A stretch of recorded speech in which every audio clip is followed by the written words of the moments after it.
प्रभाव में आ जाती है। उसका कारण जानते हैं क्या है? चाहे भगवान शिव हो या भगवान गणेश हो, उनका पूरा का पूरा जो स्वरूप है ना, वो हमारी चेतना के एक बहुत गहन स्वरूप का प्रकटीकरण है और वो कॉन्शियसनेस का एक शिक्षा देता है, एलिवेशन ऑफ कॉन्शियसनेस का।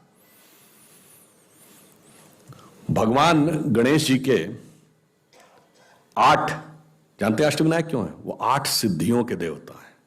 अणिमा, महिमा, गरिमा, लघिमा, प्राप्ति, प्रकाम्य, ईश्वत्व, वशिष्ठ, 8 सिद्धियां हैं, इसलिए अष्टविनायक है। हर विनायक का स्वरूप एक एक सिद्धि देता है। और मनुष्य का शरीर और हाथी का सर क्यों है? हाथी के सर में गजमुक्ता होती है।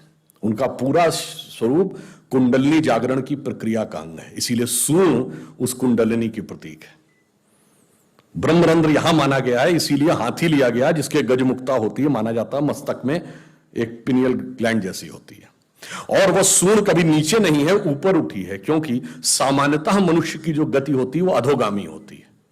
यानी अगर व्यक्ति को अकेला छोड़ दिया जाए, नियम कानून समाज के बंधन ना हो, तो वो पाशविक प्रवृत्तियों की तरफ भागता है, यानी चाहेगा जबरदस्ती सब कब्जा कर लो।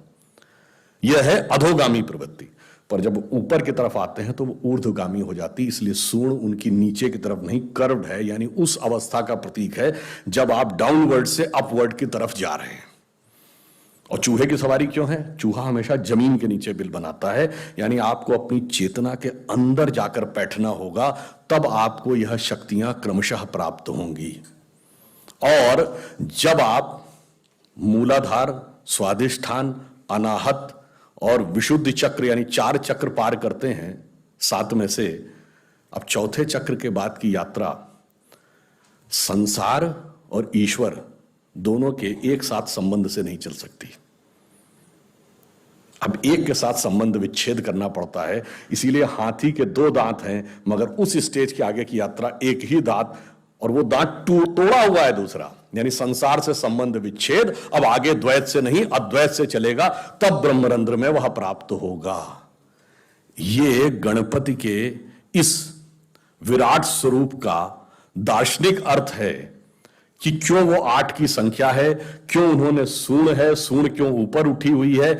यानी वो दर्शाता है कि अगर हमें अपनी चेतना का विस्तार करना है तो हम किस रूप में कर सकते हैं। भगवान ने वह हमें प्रतीक बताया है।